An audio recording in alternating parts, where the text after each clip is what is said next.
Salut mes petits citrons, aujourd'hui je vais vous montrer deux recettes super simples pour réaliser à la maison un eggnog. Eggnog. Bon, un lait de poule, vous l'aurez compris. C'est très simple, c'est la saison, c'est vraiment un cocktail qui est onctueux, qui est doux et qui est réconfortant pour cet hiver. Donc c'est vraiment le moment de se le faire. Et vous allez voir, les recettes sont très simples à faire à la maison. Allez, on est parti, on va commencer par la plus simple des deux. On va réaliser cette recette au shaker. On va commencer par mettre un œuf entier. Ouais, ça s'appelle un eggnog. Qu'est-ce que vous pensiez qu'il y avait comme ingrédient? Je commence par l'œuf parce qu'enlever les coquilles, ce sera quand même beaucoup plus simple de le faire au début. Ensuite, on va mettre 3 centilitres de lait.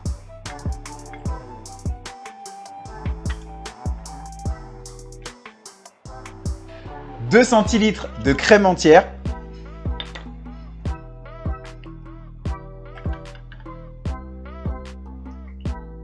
Si vous voulez remplacer la crème entière, vous pouvez aussi utiliser du lait concentré sucré pour le côté onctueux.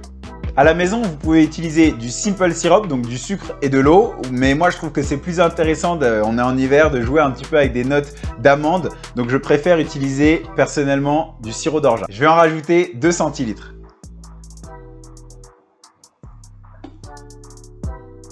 Dans beaucoup de recettes de lait de poule, vous allez trouver soit du rhum, soit du bourbon. Moi, personnellement, j'aime utiliser aussi du cognac. Là, c'est du Planat, c'est super bon et c'est bio. On va en mettre 4 centilitres. Là, je suis obligé de vous dire, ne mettez pas trop d'alcool. Pourquoi? Tout simplement parce que personne n'a envie de vomir du lait et des œufs. Non, non, un hangover. Non, on veut pas être bourré avec du lait et des œufs dans notre estomac. Non. Plus qu'à assaisonner avec un peu de cannelle et de muscade râpée.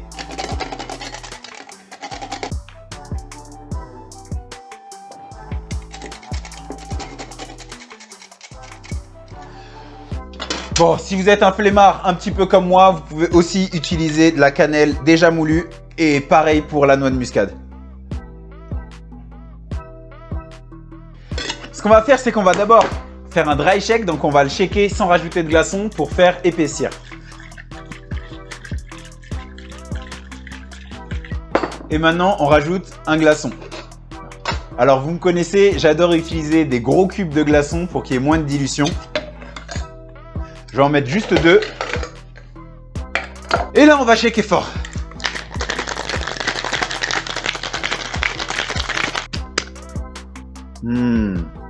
C'est bien onctueux, plus qu'à le filtrer dans notre verre. Je mets un glaçon.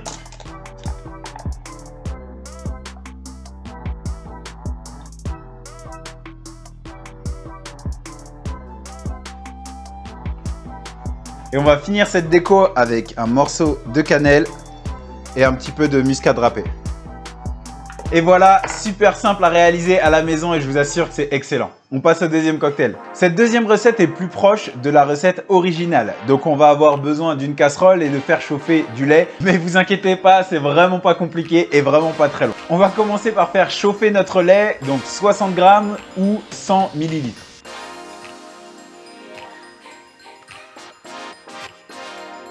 Dans notre lait qui va chauffer, on va faire infuser de la muscade et de la cannelle. Et si comme moi, vous voulez rajouter un petit côté tropical, on va rajouter un petit peu de crème de coco. J'avais mis 100 ml de lait, donc là je vais mettre 50 ml de crème de coco.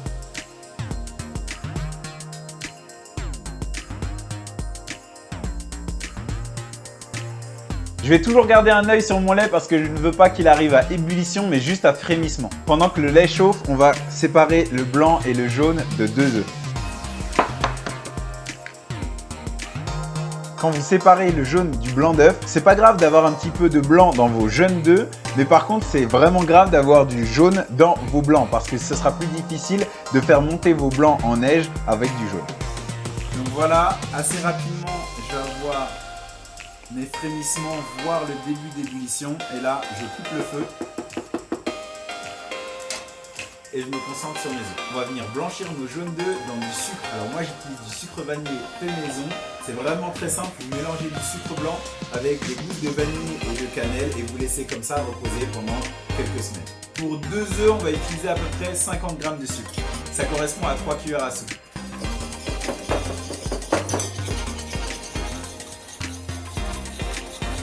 On dit blanchir des jaunes d'œufs parce que justement mélanger avec du sucre et avec quand même pas mal d'énergie, on voit que ça passe d'un jaune intense à un jaune beaucoup plus clair.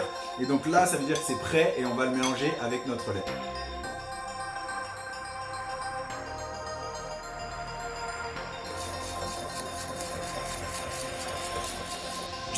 C'est le moment d'y ajouter notre rhum. Moi j'ai choisi le rhum bambou parce que c'est un rhum qui a une forte note de banane et que j'aime beaucoup. Choisissez un rhum brun ou un rhum spiced qui vous fait plaisir.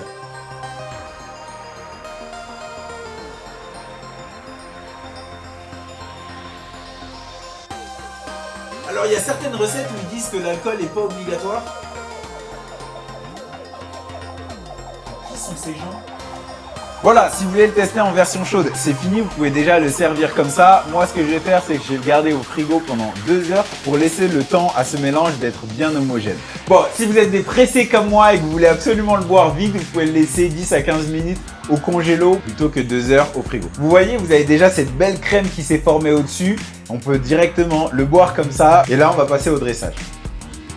Moi, ce que j'aime bien faire, c'est tremper le haut du verre dans du sirop. Là, j'ai choisi du sirop d'orgeat et on va venir ensuite le tapoter dans un biscuit réduit en miettes. Alors moi, mon biscuit préféré, c'est les spéculoos. C'est ce qui me rappelle le plus l'hiver, mais choisissez le biscuit qui vous fait plaisir. Ça fonctionne à peu près avec tous les biscuits. On rajoute un glaçon et si vous voulez, vous pouvez le servir directement comme ça. Si vous voulez un cocktail encore plus onctueux et que vous voulez surtout ne pas jeter les blancs d'œufs, eh ben, c'est le moment de les utiliser. Donc on va utiliser notre préparation, y ajouter les blancs d'œufs qu'on avait réservés et shaker une première fois sans glaçon.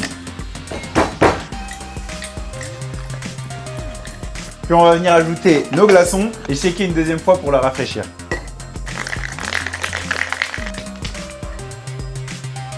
Voilà, c'est encore plus mousseux maintenant.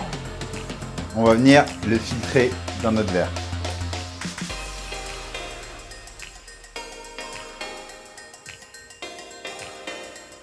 Et voilà mes petits citrons, vous avez les 2 recettes pour réaliser du lait de poule à la maison. Vous voyez que c'était vraiment pas compliqué.